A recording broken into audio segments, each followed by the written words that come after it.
असं वाटतंय की थोडस आपण थांबूया, निवडणुकीच्या राजकारणापासून आपण थांबूया.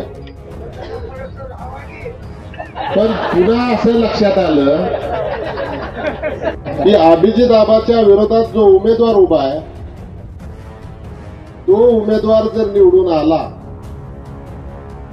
आणि ही जनता परत आपल्या समोर जर लढत आली तर आपण काय करू शकणार. बबनदादाच्या बाबतीमध्ये असं बोललं जातं की दादांनी चांगलं केलं, दादा चांगले होते. मीही तुमच्या मताशी सहमत आहे, असतील कदाचित चांगले, पण कुठपर्यंत चांगले होते, जोपर्यंत हे कर्तृत्वान पुत्र असं यायला समाजामध्ये यायला सुरुवात करेपर्यंत चांगले. पुत्र प्रेमामुळं दादांना अनेक कडू गोळ्या लोकांना चाराव्या लागल्या.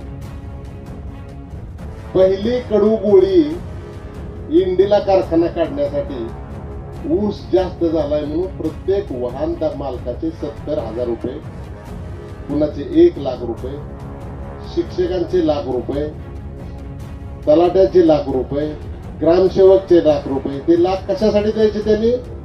सोयीच्या गावामध्ये काम करण्यासाठी. नाही पैसे दिले तर मग ह्या टोकाला, नाहीतर अक्कलकोटच्या त्या टोकाला. आता तुमच्या तालुक्यातला एक पंढरपूरचा देशमुख टेंभुर्णीला त्यांचा पेट्रोल पंप होता, तो बंद झाला. 5 लाख रुपये त्यांच्याकडनं इंडीच्या कारखान्यासाठी घेतले. प्रत्येकाला वाटतं आपण व्यवसायामध्ये भागीदार होतोय, आपल्याला काहीतरी नफा मिळेल, डिव्हिडंड मिळेल, व्याज मिळेल. कुणी म्हणले की दादा पैसे खात नाही, असा का खायला जाऊ द्या. म्हणजे प्रत्येकाचे वेगळे वेगळे विचार. इंडीचा कारखाना काढला, परांड्याला कारखाना काढला, म्हैसगावला कारखाना काढला, दुर्ग पिंपरी म्हणजे केवडला कारखाना काढला. एवढे सगळे, आणि करमाळ्या कमलाय,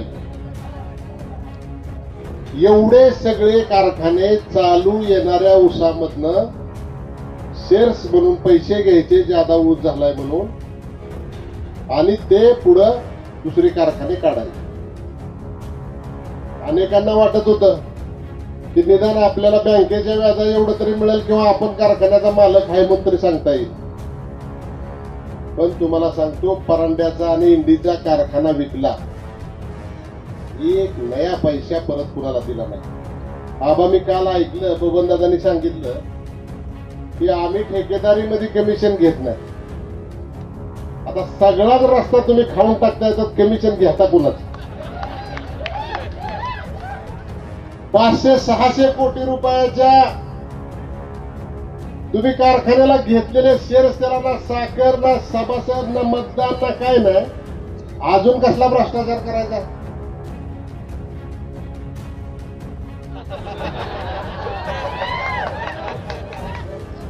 ही सुद्धा पोरगा आल्यावरच चालू झाली.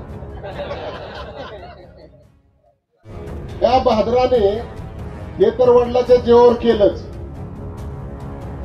टेंभुर्णीमध्ये स्वतःचा व्यवसाय सुरू करण्यासाठी मार्केट कमिटीमध्ये, ग्रामपंचायतमध्ये एक हॉल होता, हॉल. त्यांची पार्टी तिथे सत्तेत आल्याबरोबर त्यांनी विठ्ठल बाजार सुरू करायला त्या ठिकाणी तो हॉल घेतला. लांब मात्र जेवढे टेंभुर पुढे हे हॉस्पिटल चालू करायला कोण नाही, चालवायला कोण नाही. त्यांनी जगदाळे मामा हॉस्पिटलकडे गेले आणि 2017 साली त्यांनी त्यांचं सन्मती नर्सिंग होम त्या जगदाळे मामा हॉस्पिटलमध्ये मर्ज करून. डॉक्टर लहानेच्या लक्षात आलं की माड्यामध्ये सन्मती हॉस्पिटल रिकाम आहे, ते भाड्याने तुम्ही तात्पुरतं घ्या. मी डॉक्टर यादवांना सांगतो की आम्हाला काही तुमचं असेल ते भाडं द्या, आमची इमारत होईपर्यंत आम्हाला तुमचं हॉस्पिटल द्या. ते गेले तिकडे. ते म्हणजे काय करायचं, ते असं नेत्रालय सुरू करायचे, मोफत लोकांना सेवा द्यायची. ठीक आहे म्हणले, कशाला भाडं आम्हाला, असंच वापरा, तुम्ही चांगल्या कामाला वापरणार आहे. आम्हाला सुद्धा एका डॉक्टरने ते मोफत दान दिलेलं आहे. आणि आम्ही लोकांना सेवा देण्यासाठी त्याचा वापर करताय तुम्ही, तर आम्ही तुम्हाला मोफत देतो. ते म्हणले 1 रुपयांना मात्र तरी करार करावा लागेल. गोड बोलून जगदाळे हॉस्पिटलकडं महिन्याला 1 रुपया भाड्याचा करार केला आणि या पट्ट्यानं 19व्या दिवशी माढा नगरपंचायत मध्ये भोगवाट सदरी नाव लागायला आले. ज्या वेळेस हा अर्ज नगरपंचायतीमध्ये गेला तिथं काँग्रेसची सत्ता असल्यामुळं त्यांना आणता आलं नाही. त्यांनी तिथल्या सीओला सांगितलं काय बी करून कर, आणि तुला करायचं नसेल तर तुला रजेवर तू जा महिन्याच्या, आम्ही अनगरचा सीओ आणतो आणि करून घेतो. ज्या वेळेस जगदाळबाबा हॉस्पिटलला नगरपंचायतने नोटीस काढली त्यावेळेस जगदाळबाबा हॉस्पिटलवाल्यांनी तात्यासाहेब लहाने डॉक्टरांना सांगितलं, डॉक्टर साहेब आम्ही तुम्हाला फुकट दिलं होतं, तुम्ही आमच्या त्याच्यावरती नाव लागायला लागला. डॉक्टर साहेबांना धक्का बसला. असं शक्य नाही म्हणले. माढ्याच्या एका ज्येष्ठ पत्रकारानं तो अर्ज मागणीचा त्यांना काढलेली नोटीस त्यांना दाखवली. गेली वर्ष झालं तात्यासाहेब लहाने माढा इकडे यायचे बंद झाले. बबन दादा देव असेल, कोण असेल, काय असेल मला माहित नाही, पण त्यांनी जो आपल्या पुढे उमेदवार दिला आहे तो कसा दानव आहे हे मी तुम्हाला त्याची प्रवृत्तीमध्ये सांगितलंय. आणि दुसऱ्या बाजूला सांगोल्याचा कारखाना 35 दिवसामध्ये सुरू करणारा, अडचणीत असलेला विठ्ठल कारखाना सुरू करणारा, आणि कुठपर्यंत या सगळ्या प्रस्थापितांच्या कुटुंबांना 1-1, 2-2 पिढ्या बाद करणाऱ्यांना, त्यांच्या मुलाला, त्याच्या मुलाला, त्याच्या मुलाला, राजकीय दृष्ट्या सामान्य असणाऱ्या कुटुंबातल्या लोकांनी काही करायचं नाही का? आणि म्हणून तुम्हाला सांगतो की ही सगळी काहीतरी काल परवा कोणतरी म्हणलं 2 घराणी असताना तिसऱ्याचं काय काम आहे? आबा ह्यांच्याकडे काय नव्हतं तेव्हा आमच्या बापाकडे जीप गाडी होती आणि त्यातला नाद बी नव्हता त्याला. पण दादाला मी 1-2 वेळा जीप गाडी दिली आणि त्या सावताकडे सायकल नव्हती तेव्हा आमच्याकडे त्याच्या 20-25 वर्ष अगोदर जीप गाडी होती. पण आमच्या बापाला आम्हाला काही चोऱ्या करता आल्या नव्हत्या. आपण नाद बी नव्हता कुठला तरी बरं आहे. राजकारण सामान्य कुटुंबातल्या माणसानं करायचं नाही का? आणि आज 20-20, 25-25 पद एकट्या फट्ट्याकडे आहेत. आणि आमच्यातलं गडी तुम्हाला सांगतो कशाला चालल्या ते कुणास.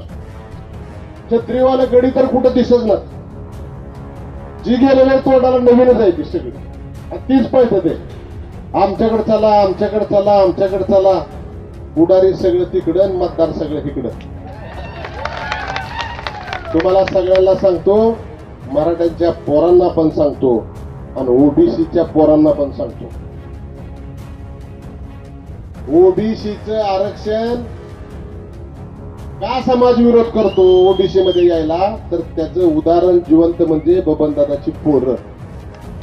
ज्यांनी सर्टिफिकेट ओबीसीचं काढलं, ओबीसीच्या जागेवर निवडून आली, ओबीसीच्या जागेवर सभापती झाली, आणि उद्या त्याला जर ह्यांची कुठं नाव जुडली ना तर एससीचं सुद्धा सर्टिफिकेट काढलं. पण मला डाऊट येतो की वशिल्यावर एससीचं सर्टिफिकेट काढतेली, पण महिलेचं आरक्षण आल्यावर महिला कसं होत्या तेच कळ. काय बी असू द्या,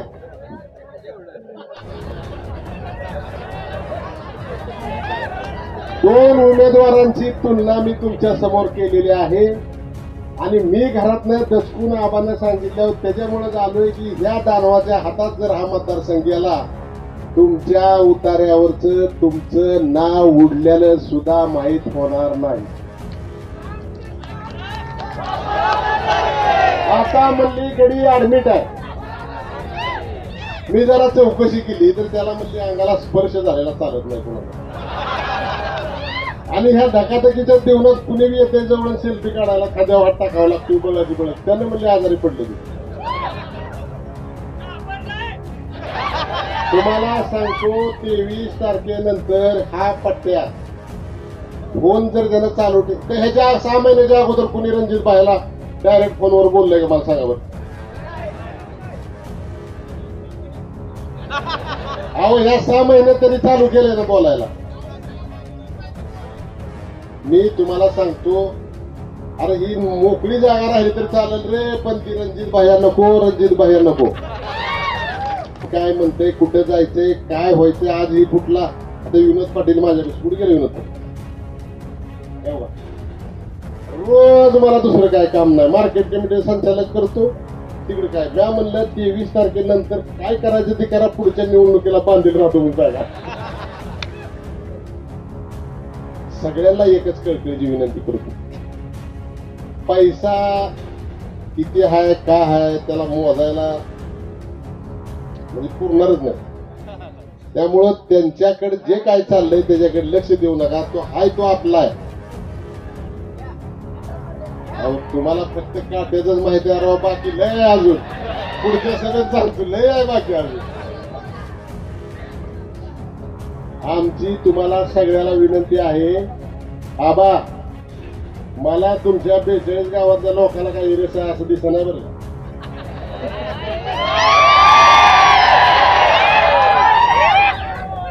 नाही तर आम्हीच दिसतो, आम्हीच नुसतं शिव्या घालायच्या आणि तुम्ही मला चट येतोय माड्यावरून माळशिरसवर. आबा